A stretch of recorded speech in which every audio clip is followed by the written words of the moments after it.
Binisita ng ilang bagong majority senators ang mga lugar na napinsala ng lindol sa Sarangani upang personal na maghatid ng tulong.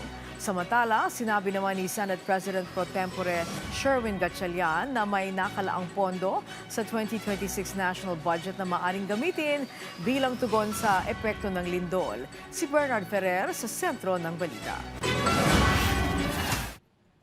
Sinabi ni Senate President Pro Tempore Sherwin Gatchalian na maaaring gamitin ang mahigit 180 billion pesos mula sa 2026 national budget para sa agarang pagtugon at rehabilitasyon sa mga lugar sa Mindanao na naapektuhan ng malakas na lindol.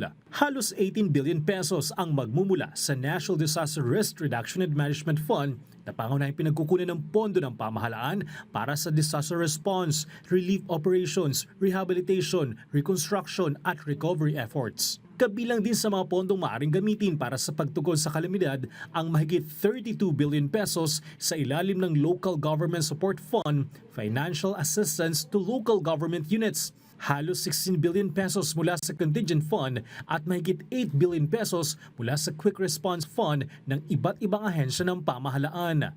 Ani pa ng senador, may nakalaang pang halos 47 billion pesos para sa Department of Social Welfare and Development sa ilalim ng programang Protective Services for Individuals and Families in Difficult Circumstances.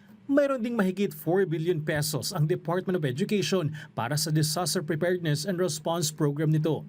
Bukod pa diyan, may nakalang 67 billion pesos ang kagawaran para sa pagpapatayo ng mga silid-aralan. Maaari rin umanong gamitin para sa rehabilitasyon ng mga sinalantang lugar ang mahigit 1 bilyong piso mula sa DSWD-OSEC.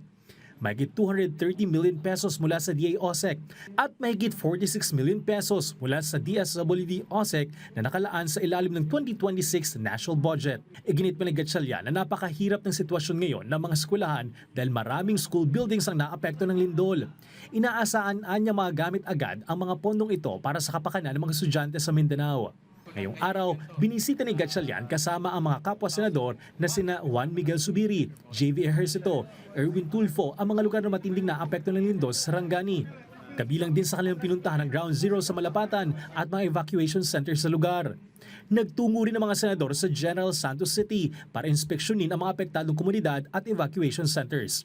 Nag-turn over din ang mga senador ng mga donasyon para sa mga residenteng naapekto ng kalamidad. Nauna nang inanunsyo ng Senate Majority Bloc na ilalaan nilang 1 buwang sahod para makatulong sa relief at rehabilitation efforts sa Mindanao. Bernard Ferrer para sa Bayan.